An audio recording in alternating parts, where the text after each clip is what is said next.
So once again, welcome to our new class. We are going to start a new class of mathematics, previous year questions of 2019. This class is very important for those students who are going to appear at February exams of JNBST for class 9th. So without any delay, let's start. भाग third है ये, और इस third section में हम लोग mathematics को solve करते हैं। मैथमेटिक्स के क्वेश्चन टोटल 35 रहते हैं। 35 क्वेश्चन से हमको जो है कि स्कोरिंग जो है कि ये सेक्शन है हमारा। तो आइए शुरुआत करते हैं, देखते हैं कि क्वेश्चन को सॉल्व करते हैं। निम्न में से कौन सी परमेय संख्या परमेय संख्याओं के लिए योज्य इकाई तत्समक है। योज्य इकाई तत्समक वो होता है जिसको जोड़ने से उसके योगफल में कोई परिवर्तन नहीं आता है। तो योज्य इकाई तत्समक हमेशा क्या होता है, 0 किसी भी जो है कि परमेय संख्या के लिए। तो ऑप्शन नंबर ए हमारा करेक्ट आंसर होगा।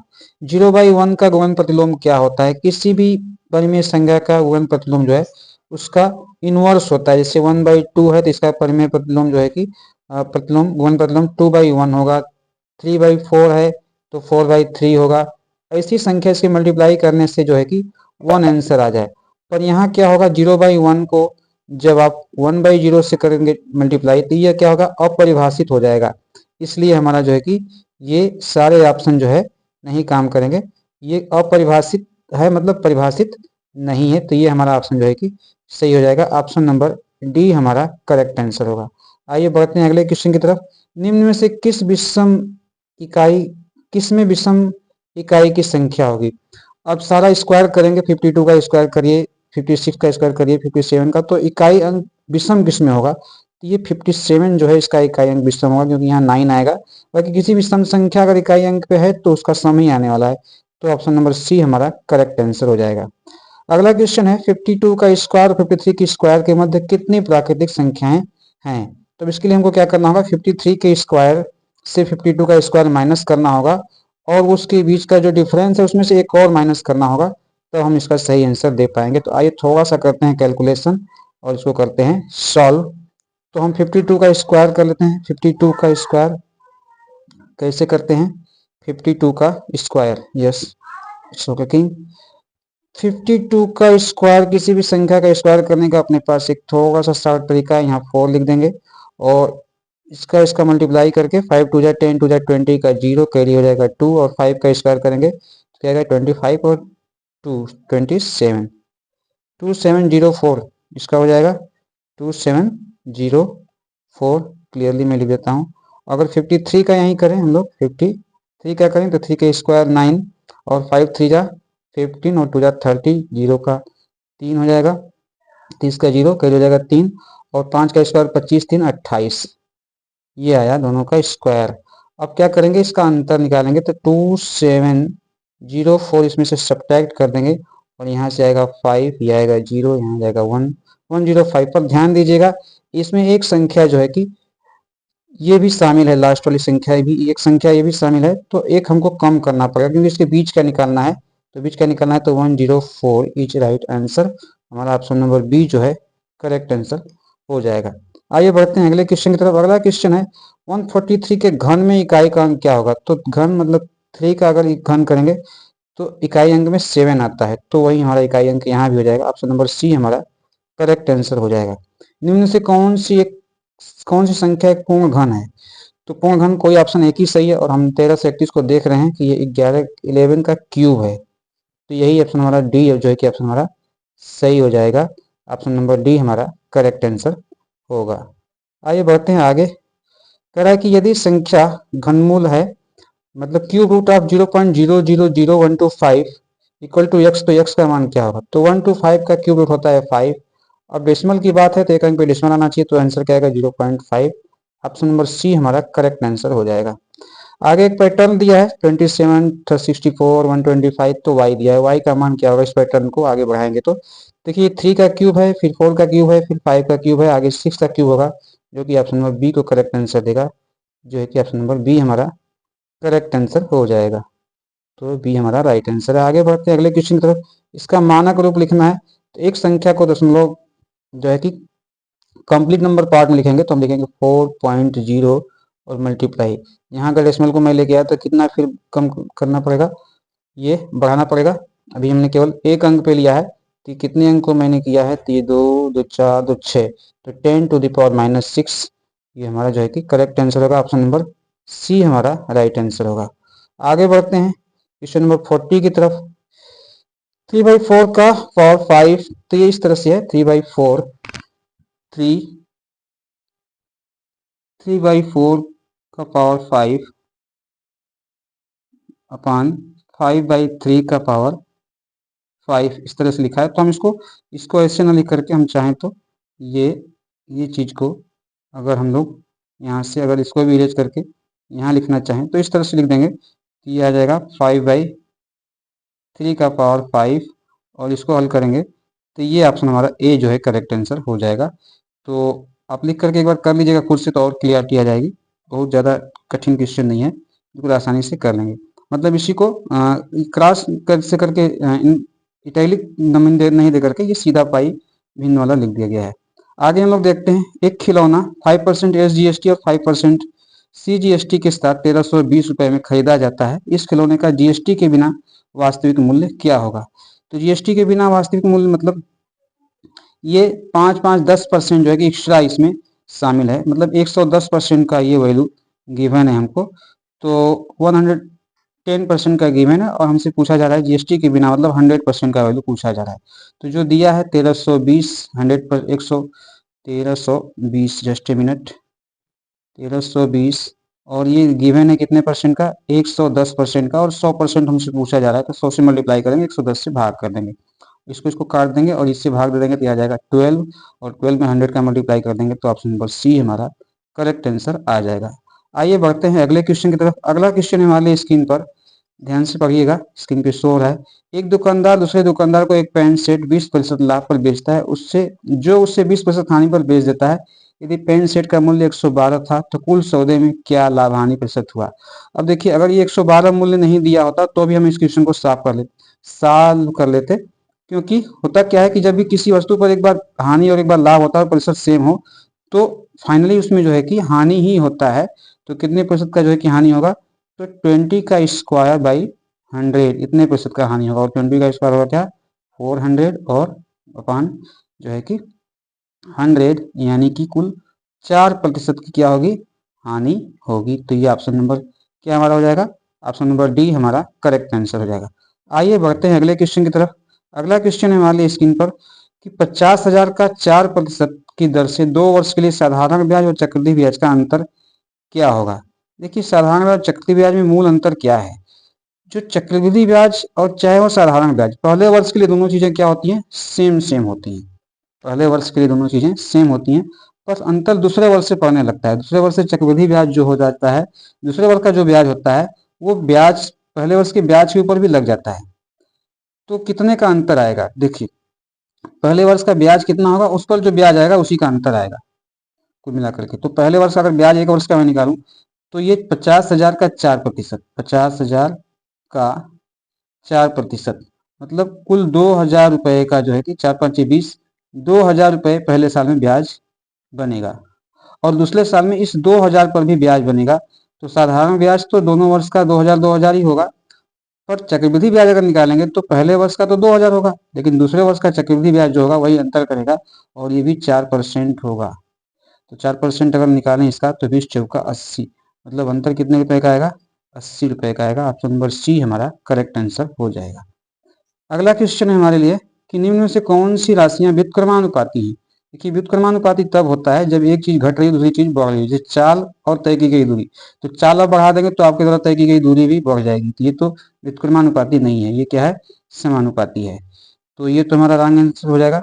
चाल और लिया गया समय, तो चाल जैसे ही बढ़ा देंगे लिया गया समय क्या हो जाएगा, कम हो जाएगा। तो ये ऑप्शन हमको सही लग रहा है। फिर भी देख लेते हैं, तय की गई दूरी और लिया गया समय, तो दूरी जितना अधिक तय करेंगे उतना अधिक समय लगेगा, कम तय करेंगे कम समय लगेगा, मतलब दोनों घट रहा है तो घट रहा है, बढ़ रहा है तो बढ़ रहा है। तय की गई दूरी और दिया गया किराया, किराया दूरी के हिसाब से लगता है दूरी बढ़ेगी, किराया बढ़ जाएगा।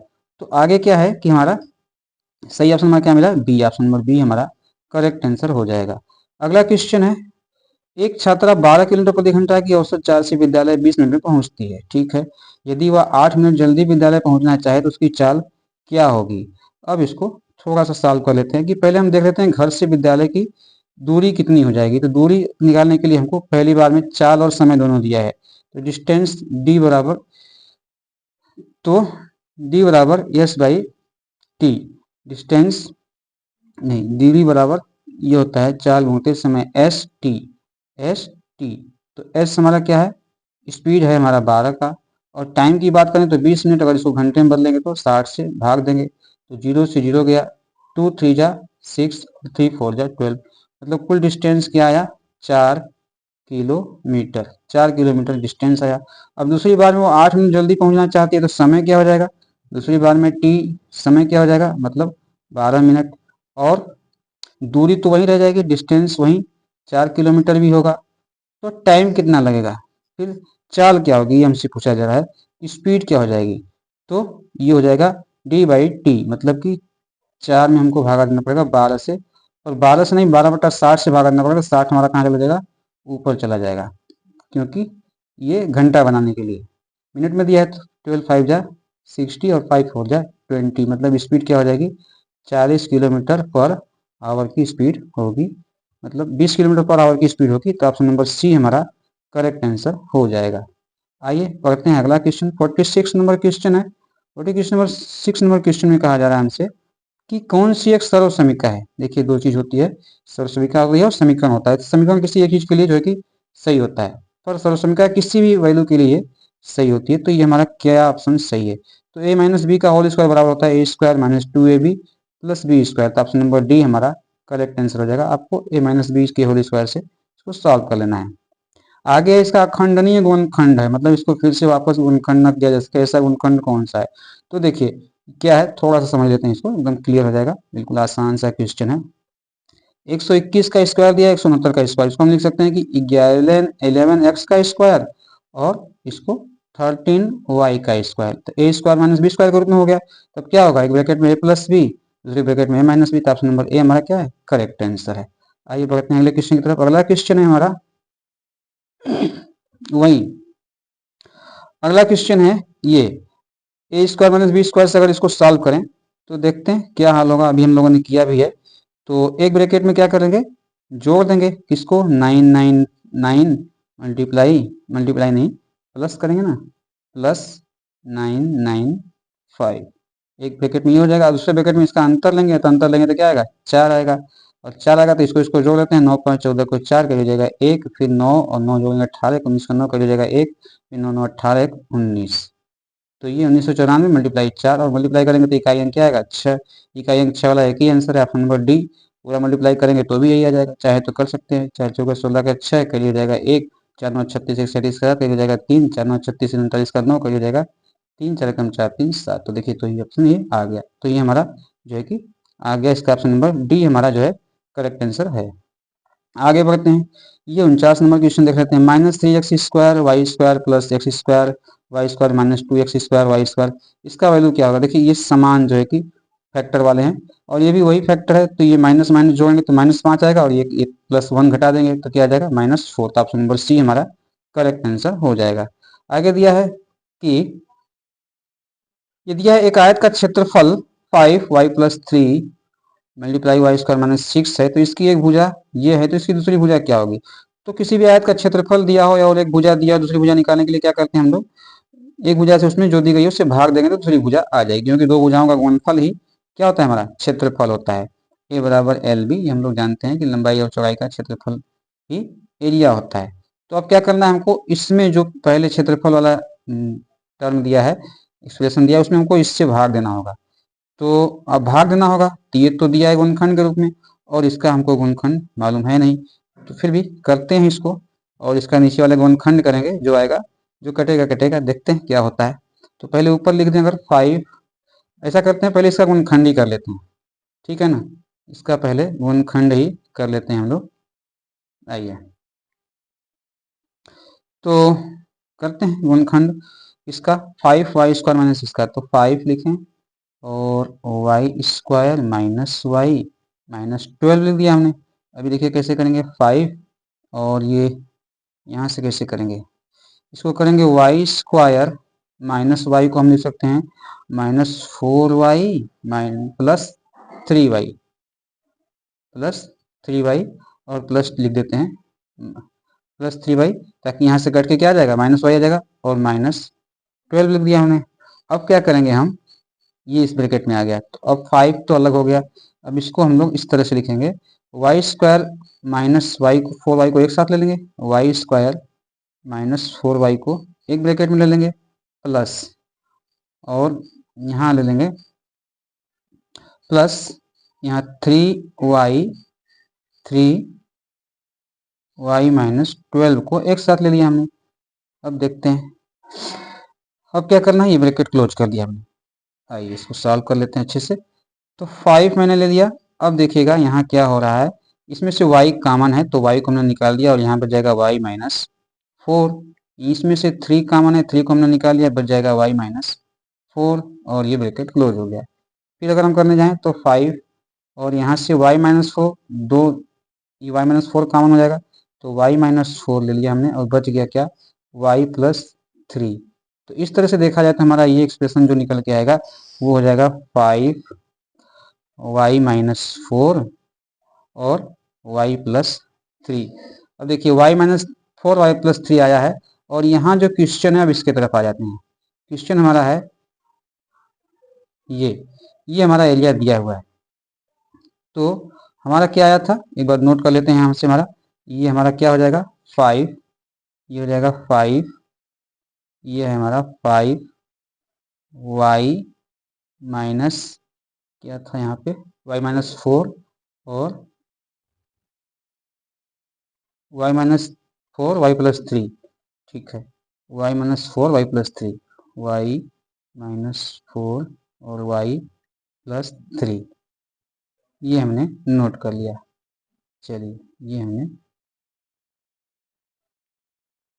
नोट कर लिया, कोई नहीं, इसको थोड़ा सा बैक जाके अच्छे से लिख देते हैं।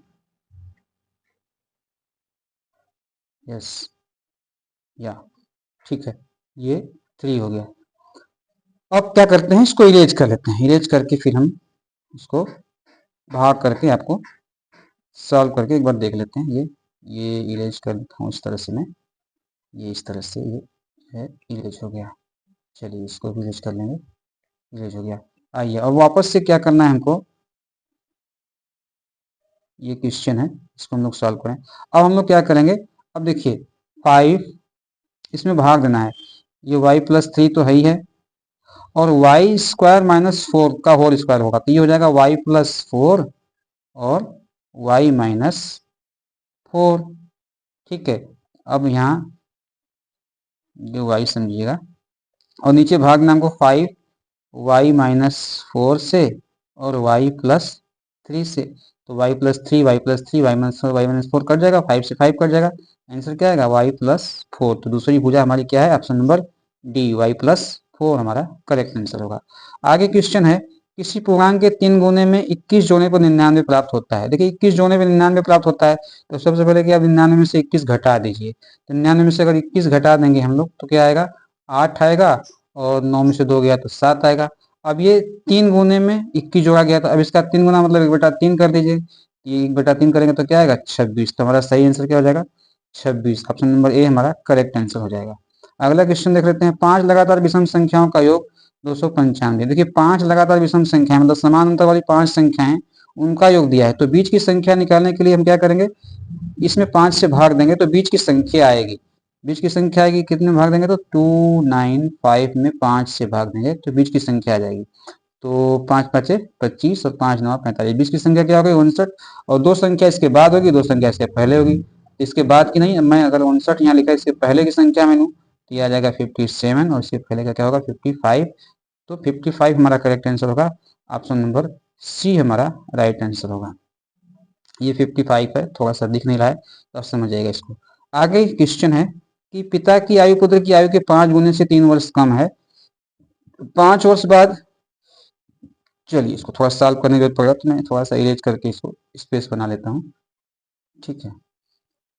तो पहले इसको आपको सामने कर दूं, अच्छे से आप भी पढ़ लीजिए इसको, कि लिखा है पिता की आयु पुत्र की आयु के 5 गुने से 3 वर्ष कम है, 5 वर्ष बाद पिता की आयु पुत्र की आयु के 3 गुने से 3 वर्ष अधिक होगी। पुत्र की आयु क्या है? पुत्र की वर्तमान आयु पूछा है। तो देखिए यहाँ फादर है और यहाँ सन है। अभी क्या है कि 5 गुने से 3 वर्ष कम है। अगर ये x है तो ये 5x माइनस 3 है। और 5 वर्ष बाद क्या हो रहा है? 5 वर्ष बाद इसमें भी 5 जुड़ जाएगा और इसमें भी क्या हो जाएगा? 5 जुड़ जाएगा। ये जुड़ जाएगा तो क्या हो जाएगा? x प्लस 3 हो जाएगा। x प्लस 3 हो जाएगा, सॉरी 3 नहीं 5 हो जाएगा। x प्लस 5 हो जाएगा और ये जुड़ जाएगा तो ध्यान दीजिएगा 5x प्लस 2 हो जाएगा, क्योंकि 3 माइनस 3 प्लस खत्म हो जाएगा, फिर 2 प्लस बच जाएगा तो ये हो जाएगा। अभी कह रहा है कि ये जो हमारा 5x प्लस 2 है, ये x प्लस 5 के साथ इसका क्या रिलेशन है? कह रहा है कि पुत्र की 5 वर्ष बाद पिता की आयु पुत्र की आयु के 3 गुने से 3 वर्ष अधिक होगी। मतलब इसके ये जो है इसके 3 गुने से, मतलब 3 गुने से 3 वर्ष क्या है? अधिक है। तो अब इसको सॉल्व कर लेंगे तो हमारा जो है कि ये आंसर आ जाएगा। तो आइए इसी को सॉल्व कर लेते हैं, पहले पूरा स्क्रीन पे इसी को कर लेते हैं। तो ये तो रह गया 5x प्लस 2 ही, 5x प्लस 2 ही रह गया। इधर क्या हो जाएगा? इधर क्या होगा देखिएगा, इधर पहले 3 का मल्टीप्लाई कर लेते हैं तो 3x हो गया और प्लस 15 हो गया और प्लस 3 हो गया। अब 3x को इधर ले आएंगे तो इधर क्या आ जाएगा? तो 2x बच जाएगा और इधर 2 उधर चला जाएगा तो 15 और 3 18 तो पहले से था। अभी 2 कम हो जाएगा तो क्या हो जाएगा? 16 और यहाँ से हमको मिल जाएगा x बराबर 8।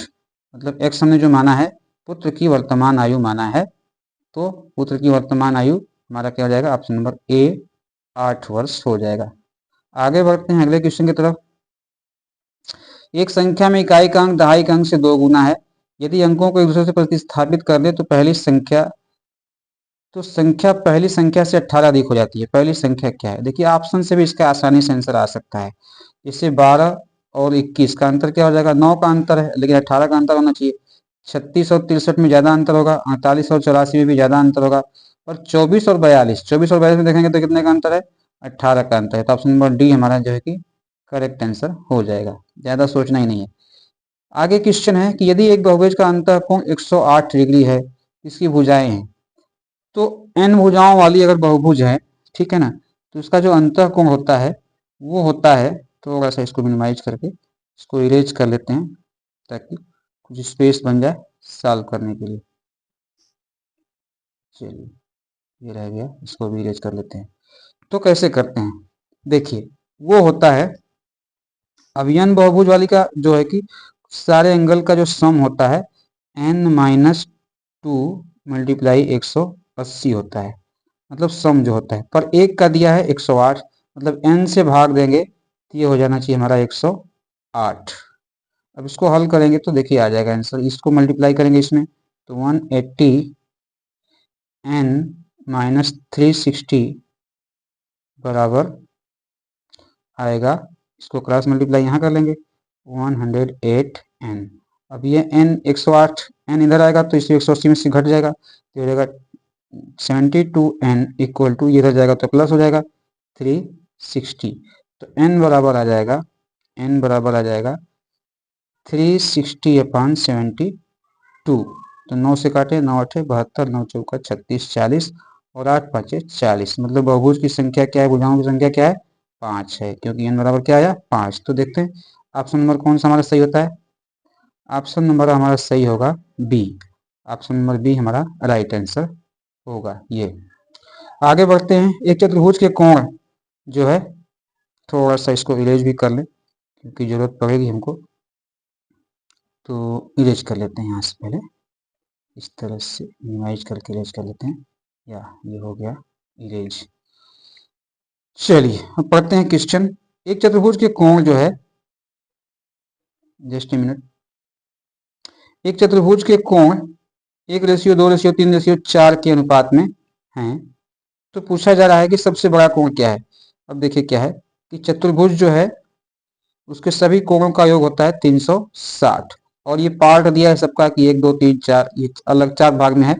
तो चारों का अगर योग करेंगे तो 4 3 7 2 9 1 10, टोटल 10 पार्ट हैं, टोटल 10 पार्ट हैं। 360 डिग्री को 10 पार्ट में अगर डिवाइड करेंगे तो एक पार्ट का वैल्यू आएगा हमारा ये 36 और सबसे बड़ा पार्ट है 4 पार्ट वाला, तो 36 गुणते 4 तो मतलब 36 और मल्टीप्लाई 4 करेंगे तो ये आएगा 144। मतलब सही ऑप्शन क्या है? ऑप्शन नंबर सी हमारा करेक्ट आंसर है। ये इसका ये आंसर नहीं है, तो ये हो गया। आगे है एक 11 भुजीय बहुभुज में कितने परस्पर अनाच्छादित त्रिभुज बन सकते हैं? अनाच्छादित मतलब एक दूसरे के ऊपर लैप न करे, ऐसे कितने त्रिभुज बनेंगे? तो इनकी संख्या 9 होती है, करके थोड़ा देखिएगा। तो ये इसका आंसर आप याद कर लीजिए। तो ये जो है कि समझेंगे तो आ जाएगा, आप खींच करके इसे बनाएंगे तो आपको समझ में आ जाएगा, बिल्कुल अच्छे से समझ में आ जाएगा। ठीक है, तो इसमें विस्तार नहीं करेंगे, इसको आप समझ लीजिएगा खुद से। तो डी इसका करेक्ट आंसर हो जाएगा। आगे है एक घन की भुजा 5 सेंटीमीटर का कुल पृष्ठीय क्षेत्रफल कितने सेंटीमीटर स्क्वायर होगा? तो भुजा घन की भुजा इतना है, तो घन है कुल पृष्ठीय क्षेत्रफल होता है 6a स्क्वायर। तो 6a स्क्वायर मतलब ए स्क्वायर करेंगे तो 25 और 25 का 150। ऑप्शन नंबर ए हमारा जाएगा, क्या हो जाएगा? करेक्ट आंसर हो जाएगा। आगे एक समखट भुज 6 सेंटीमीटर त्रिज्या वाले वृत्त के अंतर्गत है, तो इस खटभुज का परिमाप क्या है? तो समखटभुज है एक, देखिए समखटभुज में यहाँ बना के थोड़ा सा दिखाता हूँ। कुछ समखटभुज इस तरह से बनेगा, ये ये ये और ये किसी जो है कि वृत्त के अंदर है। तो यहाँ वृत्त है और ये जो है कि छू रहा है। पहले मैं इसको वृत्त को ही बना लेता हूँ ताकि ये आसान हो जाएगा। चलिए पहले मैं वृत्त बना लेता हूँ, यहाँ दिया भी है शायद वृत्त का ऑप्शन। चलिए कोई नहीं, हाँ दिया है, यहाँ दिया है समखटभुज ऑक्टागन हेक्सागन, हेक्सागन ही दिया है। चलिए तो ये मैंने जस्ट मिनट, ये हो गया। अब एक हेक्सागन भी इसी में पुट कर लेते हैं, यहाँ से हेक्सागन भी दिया है तो हेक्सागन, जस्ट मिनट। ठीक है, हेक्सागन को भी लेके आते हैं इसी में, इस तरह से कि ये इसको छूने लगे, इस तरह से हमको रखना है। नहीं जा सही है, बन गया। अब आप समझेंगे आसानी से। देखिए क्या है, एक त्रिभुज है और ये, हाँ 6 सेंटीमीटर त्रिज्या वाला त्रिभुज है। तो ये 6 सेंटीमीटर, ये 6 सेंटीमीटर, ये 6 सेंटीमीटर, ये 6 सेंटीमीटर, सब 6 सेंटीमीटर, ये 6 सेंटीमीटर होगा। अब ध्यान दीजिएगा, टोटल 360 डिग्री और 6 भाग में बंट गया, 1 2 3 4 5 6। तो होगा क्या, सबके एंगल कितने डिग्री होंगे? 60 डिग्री होंगे। अब ये 60 डिग्री है, ठीक है, और ये दोनों आपस में बराबर है, तो इसके सामने का ये कोण भी आपस में बराबर है, तो ये भी 60-60 ही होगा। मतलब कि ये क्या बनेगा? समबाहु त्रिभुज बनेगा। तो समबाहु त्रिभुज बनेगा तो ये 6, तो ये वाला भुजा भी 6 आ जाएगा, ये भी 6 आ जाएगा, ये भी 6 आ जाएगा, सब 6-6 आ जाएगा, सब क्या आ जाएगा? 6-6 आ जाएगा। तो 6 6 36, मतलब ऑप्शन नंबर सी हमारा करेक्ट आंसर हो जाएगा। बड़े आसानी से समझ लिए हम लोग। चलिए आगे बढ़ते हैं। आगे अगला क्वेश्चन है हमारे लिए कि 4 सेंटीमीटर त्रिज्या वाले बेलन की त्रिज्या 16 सेंटीमीटर कर दी जाए, ठीक है, उसका 4 गुना कर दिया जाए, तो उसका वक्र पृष्ठीय क्षेत्रफल उतना ही रहे, तो उसकी ऊंचाई 4 सेंटीमीटर, नई ऊंचाई क्या हो जाएगी? देखिए इसको भी समझ लेते हैं, थोड़ा सा समझ लेंगे तो आसानी से जो कर पाएंगे। तो इसको पहले हमको इरेज करना होगा, देखते हैं कैसे इरेज कर पाता हूँ मैं। पूरा सिलेक्ट हो रहा है, तो पूरा इरेज करेंगे तो ये हो जाएगा मिस्टेक, तो इतने को ही हमको इरेज करना है। चलिए ये सब यार हो गया, ठीक है, बाकी जो बच्चे हैं इसे कर देते हैं। ठीक, अब जो है कि समझते हैं इसको कि एक बेलन, ये 61 नंबर क्वेश्चन है, नहीं 61 नंबर नहीं, 60 नंबर क्वेश्चन है। 4 सेंटीमीटर त्रिज्या वाले बेलन की त्रिज्या 16 सेंटीमीटर कर दी गई, तो कैसे करेंगे इसको? देखिए बेलन की का जो पृष्ठीय क्षेत्रफल होता है वो होता है 2πr/h। तो पहले ये था, अभी बाद में क्या कर दिया गया, बेलन की त्रिज्या को 16 कर दिया गया, मतलब r का 4r कर दिया गया। तो मैं 4r ही लूंगा, तो ये हो गया 2π और r की जगह हम लिख देंगे 4r, और h को कितना हो जाएगा फिर, h कितना हो जाएगा? तो ये पृष्ठीय क्षेत्रफल आपस में बराबर है, ये क्या है आपस में बराबर है। तो ये h का मान क्या होगा? अगर ये 4r हो गया तो अब क्या करेंगे, 2π कट गया, r कट गया, 2π कट गया, r कट गया, तो h क्या बचेगा? h बचेगा, h जो आ जाएगा H2 है ये, और ये H1 है, तो H2 बराबर हो जाएगा H1/4। तो H1 कितना था, जो है कि हमारा 4 था। अभी ये क्या हो जाएगा, H1 देख लेते हैं, 4 सेंटीमीटर है, तो H2 क्या हो जाएगा, ये 4 से 4 कट गया, ये हो जाएगा 1 सेंटीमीटर। ऑप्शन नंबर बी हमारा करेक्ट आंसर हो जाएगा, ऑप्शन नंबर बी।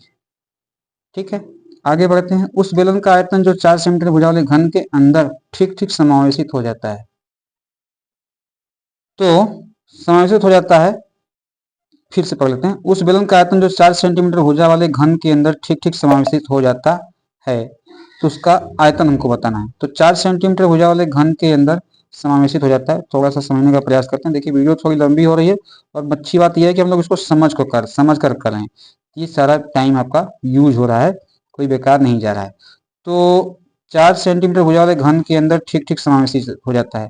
तो ये जो घन होगा, घन है, ये 4 सेंटीमीटर भुजा वाला घन है। फिर से मैं अगर लेना चाहूँ फिगर को, तो यहाँ से ले सकता हूँ घन को। देखते हैं ऑप्शन में है कि नहीं। घन का कंटेनर है, फिर एरो है, टेबल है, कंटेनर में शायद लिखा हो तो घन। चलिए इस नहीं जाते हैं, ज़्यादा समय लग जाएगा। घन मैं बना देता हूँ, यहाँ से घन बन गया। अब समझिएगा, ये घन है और इसी में जो है कि एक बेलन जो है कि पड़ा हुआ है, इसमें एक बेलन भी पड़ा हुआ है, ये बेलन भी पड़ा है इसमें। ठीक है, तो इसका आयतन पूछ रहा है कि कितना पाई होगा। और देखिए क्या होगा, बेलन का ये बेलन दोनों तरफ टच करेगा, इधर उधर टच करेगा, तो इसकी जो बेलन की जो त्रिज्या क्या होगी, ये भुजा की क्या होगी, आधी होगी। मतलब r बराबर है, अगर ये 4 है तो ये क्या हो जाएगा, 2 हो जाएगा। तो हमको इसका आयतन निकालना है, तो क्या होगा, पाई आर स्क्वायर एच। एच भी हमारा, एच की जगह 4 होगा, एच की जगह 4 होगा तो पाई हो गया, और आर का स्क्वायर क्या हो जाएगा, 4, और एच की जगह पे 4 होगा तो ये क्या हो जाएगा, 4 चौका 16, 16 पाई हमारा जो है कि ऑप्शन नंबर बी जो है करेक्ट आंसर होगा। बस यही समझना था। चलिए आगे बढ़ जाते हैं। आगे हमारा क्वेश्चन है, 5y भुजा वाले घन का आयतन होगा। तो 5y है तो 5y का क्यू हो जाएगा, और क्यू करेंगे तो 5 का क्यू 125, और y का क्यू वाई क्यू आएगा। तो ऑप्शन नंबर डी हमारा जो है कि करेक्ट आंसर हो जाएगा। अगला है क्वेश्चन नंबर 63। ये घनाकार गोदाम की विमाएं 20 मीटर, 25 मीटर, 10 मीटर हैं, और इसमें 2 मीटर, 1.25 मीटर, 1 मीटर विमा वाले कितने डब्बे रखे जा सकते हैं। तो बड़े डब्बे का जो आयतन है, गोदाम का जो आयतन है, उसमें डब्बे का एक आयतन से भाग देंगे तो कुल डब्बों की संख्या आके निकल के आ जाएगी। तो कर लेते हैं इसको। तो 20 × 25 × 1 अपान 2 × 1.25 × 1, 1 नहीं, यहाँ 10 है। चलिए, तो ये 2 10 जा कट गया, और देखिए यहाँ दशमलव को अगर हटाऊं मैं तो यहाँ क्या हो जाएगा, 2 जीरो बढ़ जाएगा। ठीक है, अब 25 से भाग देंगे तो यहाँ आ जाएगा 25 5 125, और 5 का इसमें भाग देंगे तो ये आ जाएगा 2, और टोटल ये आएगा 2000। डब्बों की संख्या क्या हो जाएगी, ऑप्शन नंबर ए, मतलब 2000। एक पासे को फेंकने पर विषम संख्या प्राप्त करने की प्रायिकता क्या होगी। देखिए कुल संभावनाएं कितनी है और वास्तविकताएं कितनी है, वही तो प्रायिकता होती है। तो वास्तविकता बटे संभावनाएं, कुल संभावनाएं बनेगी 6, और वास्तविकता क्या है 3, तो मतलब 1/2 उसकी क्या हो जाएगी, प्रायिकता हो जाएगी। आगे है किन्हीं ये किन्हीं वर्गीकृत आंकड़ों के पहले और दूसरे वर्ग में अंतराल 5 10 10 15 है, 10 से 15 है, तो पांचवा वर्ग अंतराल क्या होगा। तो पांचवा अंतराल होगा, देखिए पहला है 5 10, दूसरा है 10 15, तीसरा होगा 15 20, चौथा होगा 20 25, और पांचवा होगा 25 और 30। 5 25 25 और 30, ऑप्शन नंबर बी हमारा करेक्ट आंसर हो जाएगा। तो ये लास्ट क्वेश्चन था आज का। तो इस तरह से मैथ के क्वेश्चन को थोड़ा सा समझ के अगर प्रैक्टिस कर लेते हैं हम लोग, तो अच्छे से कर पाएंगे। वीडियो ज़्यादा लंबी हुई है, और आप पेशेंस के साथ इसको देखेंगे तो बहुत कुछ सीखने को मिलेगा। तो आज के लिए इतना ही। Thank you, bye bye, take care, मिलते हैं नेक्स्ट क्लास में। ओके।